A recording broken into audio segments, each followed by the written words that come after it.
This guy's selling musical instruments. Most of these I don't even recognize. But he's got a drum in there and what looks like half a guitar and a couple of dried rabbit carcasses. Ugh!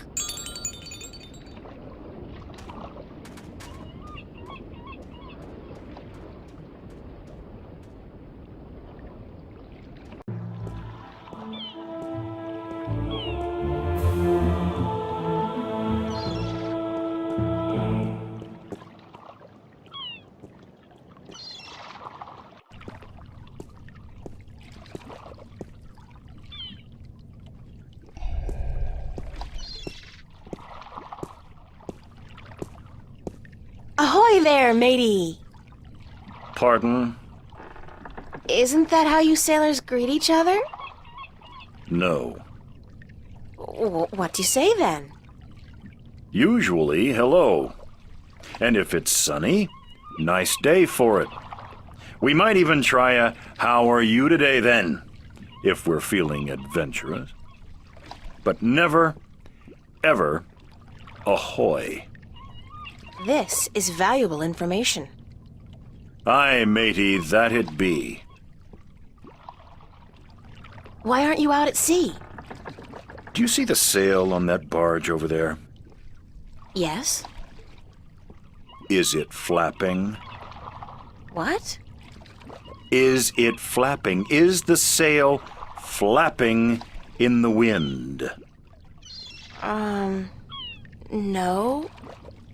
And why is that then? Because it's not windy? Exactly. Well, can't you just use oars or something? Oh, what an excellent idea. Now, why didn't we think of that? Of course. Oars! By Jaw's stunted left arm, that's it. Why have we been moored to the dock for a month with our merchandise dropping in value when we could have just rowed our way to Guyenne? Are you being sarcastic? Sarcastic? Me? What in Jaw's name makes you think that? How long's it been since the last wind? Near a month. Ever since that accursed alchemist put some kind of spell on the wind. The Moja'll be cursed if I know why. But it's a bloody catastrophe. I've sent some good people of mine up north to deal with him. But not one has returned. Now the Areed High Council speak of sending an entire army platoon to sort him out. But I'm afraid that just might piss him off. Who's this alchemist who cast a spell on the wind? I believe his name is Clax. Roper Clax. Lives in a bloody rock somewhere up north, beyond Riverwood. Thanks for the chat.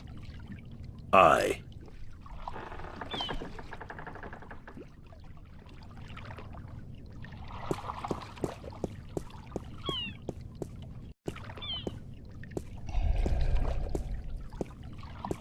Hello, old man. I got me no treasure, and I got me no map of no buried treasure. I just be an old sailor with no ship, so leave us be.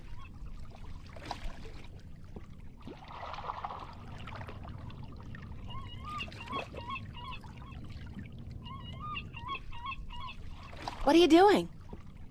Mending nets, of course. What'd it look like I be doing? I'm not well versed in maritime customs. Mar what? Ah, yous mean sea life, dear not. Ah, the smell of the salty sea, the lapping of waves on your ship, the spray of cold water on your face, plump maidens in every port. Aye, I tell yous, I be having stories about the sea. What have you got in that chest? What chest? The one you're sitting on. Oh, that be no chest, girl. That be me stool. Aye, me stool, carved into the uncanny likeness of a chest. But what's in it? No priceless treasure, that be for sure. Nothing at all. It be empty. No, really. What's in the chest? Oh, live snakes. Aye, snakes that'll bite your face off before you have time to jump. Better leave them be, then. Care to share some of your maritime stories with me? What? Ah, tales of the sea, right? Sure, sweetie, I'd be happy to. Now, what stories be you wanted to hear, then? Any tale of your exciting adventures will do. Aye, I be having plenty of tales to tell. There be the tale of me adventures in the Baksheevan Empire, if you'd be interested. It'd be a tale of grand romance, just up your alley, be sure of it. Sure, that sounds like a fine story. Aye. It be near on 50 years ago that I was a mate on a sturdy old lady called the Three-Legged Whore. The what? What do I be saying? She was called the Thrifty Horse, she was. Aye, that be her name. The Whittle What's-it. You don't remember the ship's name, do you? Anyways, I be a young mate then, and we be anchored in Monterba, the grand western port of the once glorious Baksheevan Empire. I be having ship leave until the following evening, and it be me first visit to that exotic and dangerous port. So I sets out to have a look around. Now, bear in mind that Monterba be ruled by a mock, like all large Baksheevan cities. In principle, the mock be having to report to and pay half of all taxes to the emperor in Port Altaban. But with the Baksheevan Empire having all but crumbled into pieces, the provinces do be having the power to do pretty much as they be wanting. And so I sets out on me own that day to explore the city. Now, bear in mind that all the cities of the Southlands, and that be me adventures in the once glorious empire of Bakshiva, and that be how I meet me bird, how I seduce and romance the mock's daughter, how I be chased from Monterba by the mock's soldiers, and how I be the first man to walk across the desert of Shangagriel, the wastelands, and how I be getting this awful rash on. Girl, you do not be sleeping, do you?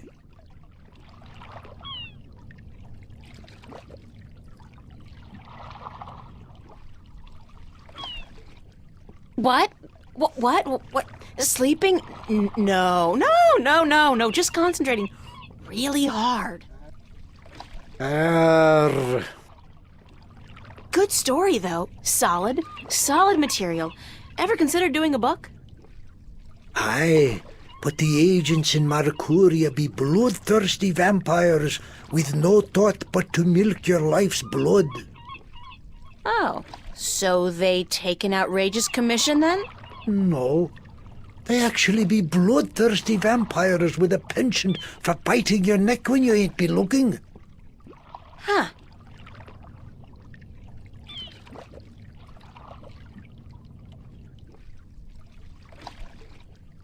I'm still curious about that chest. Right. I be telling yous, curse the balance, girl. You never give up, do you? I be having no real treasure in here, like I told ye. But it be where I keep me personal articles and things I be picking up now and then on me travels. And me bed, it's where I be keeping me bed before I be losing him. I be a stupid old man. He be my best friend. I ain't nobody else around to talk to, you see, on account of him being a talking bird. What happened to your talking bird? I be cheated out of him. Aye, that cups handler on the marketplace be cheating me in a full game of cups, and I be having to give me bird up to try to win me money back. And what happened? He be taking me bird when I be choosing the wrong cup. Aye, my best friend taken from me. Cursed to be the balance. I'd be all lonesome now. The worst part is that me bird is now a prize to be won. A prize in the cups game. Beat the handler thrice and you win a prize of your choice, me poor bird.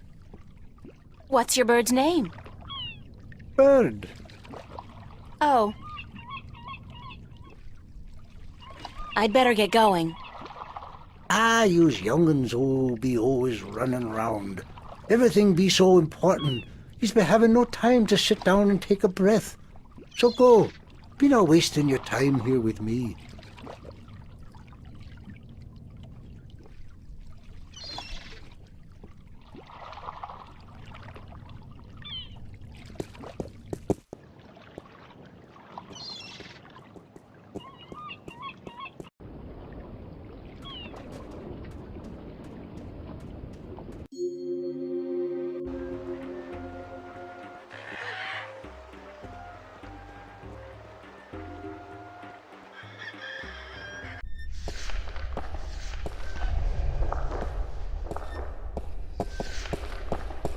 Excuse me, Minstrum Tobias?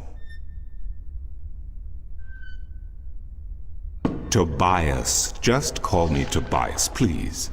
I require no ceremony from a distinguished guest such as yourself. Did you enjoy the sights? I don't know. I'm overwhelmed. Walking around out there, seeing with my own two eyes things that can't possibly exist. I kept thinking, it's all a dream. I'll wake up at any moment now and everything will return to normal. But then I realized, I'm still here. It's real. I can touch it. I can smell it. And you know what? It doesn't make sense. Nothing makes sense here. Magic, alien creatures, parallel worlds. I don't believe in those things. I don't believe in fairy tales. In your world, in Stark, there is no room for magic. That is, and always has been, the curse of science, the fallibility of logic and order. They leave no room for the imagination. If it does not fit into the narrow perception of the laws of nature that your world adheres to, it's a fairy tale. But then, magic has its downsides too. It's unpredictable. It invites chaos. It puts the balance in peril in a way that science alone never could. I keep hearing about the balance, and about Stark, and Arcadia, and... This is probably going to sound strange to you, but I'm clueless. I have no idea what this place is, or what I'm doing here, or... All I know is that something strange is happening in my world, I guess. I had dreams, and the dreams felt so real, and then things started happening in real life too. Things that couldn't happen, and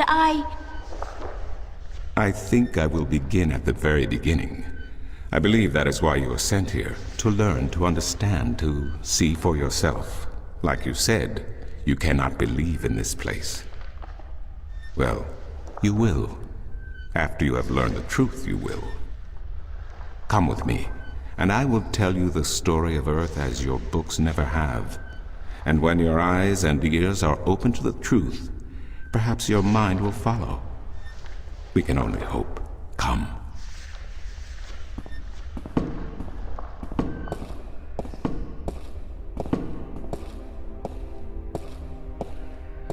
This is the true story of the balance, as observed by the Sentinel, the Order of the Balance, the Fathers. The Sentinel Minstrum committed this story to the pages of the Scriptures and to these temple walls thousands of years ago, so that coming generations could learn and understand their past and their future. The wall paintings we are looking at became known as the murals of the balance. And it is through these images that I will recount our common history to you, April Ryan. The story begins and ends here, with this mural. Ages ago and in ages to come, the earth was one, and magic and science existed side by side in nature and in all people. There was balance, and there was harmony. You're saying there was just one world then? One world, one earth. magic and science in balance with each other, within each and every living creature. The power to make the stars dance and to create life itself was within our grasp. But then, humankind began to exploit this divine power of two, and they saw fit to use it for their own selfish purposes. The balance of the cosmos was in peril.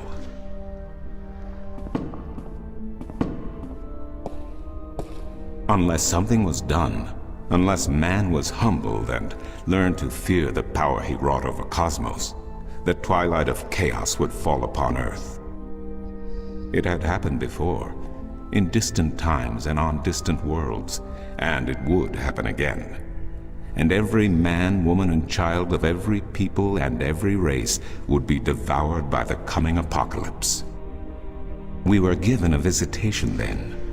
The drag kin, having lived among us for untold generations, rose to offer their guidance and assistance in preserving the balance on our world.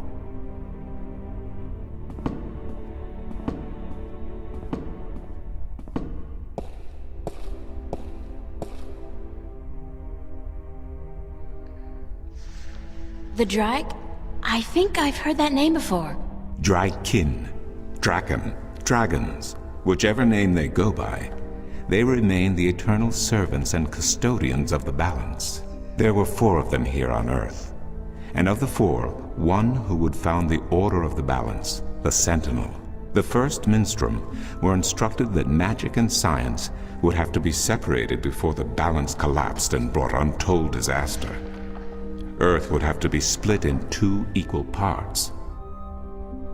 Arcadia and Stark, magic and science, chaos and order. The first Sentinel were counted 13, 6 scientists, 6 magicians, and one who was between, the Drag kin, our mentor, our custodian, our learned guide. Both magic and science were needed to perform this most difficult of tasks. To split a world in 2, to create 2 worlds from one. Wasn't the use of that kind of power dangerous to the balance? Yes, and so for this purpose, they built a tower to channel their powers and focus them on the divide that they would create. The kin had brought a disc with them, a disc forged in the fire of their world. Placed at the base of the tower, and the epicenter of the divide, the disc and the tower would become one, a conduit for the flow of magic and science. At the appointed hour, the 13 came to the tower, and with them a woman, whose destiny was decided by the purpose to which she had been born. She would be the first guardian, the human protector of the balance, who would stay in the tower for 1,000 years to watch over the 2 worlds, and to ensure that the flows of magic and science were always equal. And so the ritual began. One world was to become 2, separated by the balance, and each world visible to the other only by way of dreams.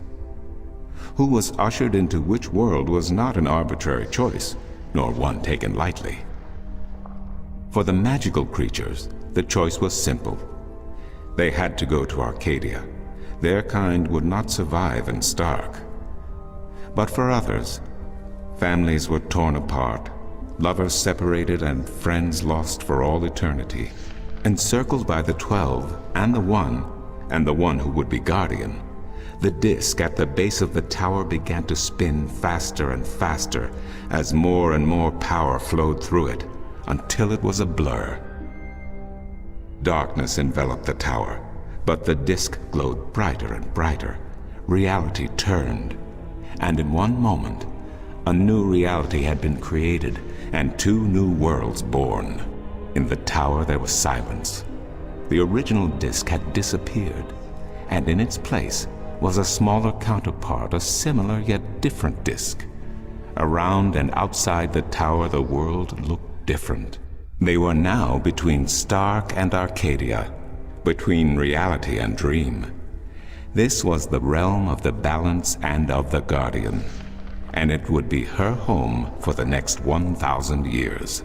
The one who was kin picked up the disc and said, "This disc is a counterpart to the original disc, which has now become this realm, and the key to which has been split and divided in 4. The key is the disc, and the disc is this realm." This mystified the 12, and the one who was kin continued, "Know only this. The Guardian's realm cannot be broken unless the disc is broken, but nor can it be repaired without the disc being repaired. The 4 pieces, that is the key, will be given to the 6 of you who are to be taken to Arcadia for safekeeping. Yet the key will never be complete," he went on, "without the precious stones that adorn each piece. I will keep 1, and my fellow kin the 3 others. Should the day come when this realm must be repaired, or the worlds reunited, and that day will come, you will assemble the disc, and the kin will come together one last time." With that, 6 of the 13 went to Arcadia, and 6 to Stark, and the one who would be guardian ascended to the throne. Witness the mural, where her dreams and hopes, her very soul, were locked away in the disc. In service of the balance, these traits were nothing but barriers. Through new eyes, the imbalance between the worlds was as clear as the stars themselves to the Guardian, and with one thought, she channeled chaos from Arcadia and logic from Stark into the disc, and redistributed the power wherever it was needed. A new era had begun. After they left the tower, 2 of the Drakkin went to Stark, the other 2 to Arcadia. The 6 who came to each world started what is now known as the Sentinel, the Order of the Balance. But while in Arcadia the Sentinel thrived, in Stark they did not. In Stark, the memories of magic and the balance could not survive in the face of the new reality of natural laws, of logic, and of science. And soon, very soon, Arcadia became nothing more than legend, a myth, tales of fairies to recount to impressionable children, and stories to frighten and entertain around a fire. And while dreams still brought sights and sounds of Arcadia to those asleep in Stark, they were discounted as mere dreams and nothing more. So that's it? We forgot about our past and about Arcadia? And that's the way things are? Then what's wrong with that? And why does magic from Arcadia seem to have begun leaking through to Stark? That is another long story. But I can tell that you are tired of stories, and so I shall be brief. As I told you, while in Arcadia, the Sentinel grew in numbers and in strength. In Stark, while flourishing for a brief time, they were soon diminished and powerless. Some of the Stark Sentinel did not take kindly to this, and they berated the Arcadian Sentinel for their politics and teachings. The Stark Sentinel wanted people to work towards reunification, while their brothers did not. So the inevitable soon came to pass, and the Stark Sentinel parted ways with their Arcadian brothers, and named themselves the Vanguard. And while at first their philosophy was not so different from ours, over the years it changed radically. The Vanguard wanted the divide torn down, the worlds reunited, and the return to what they called the Glorious Ages, when humankind could control the forces of cosmos. But first they needed their own servant in charge of the balance, their own guardian.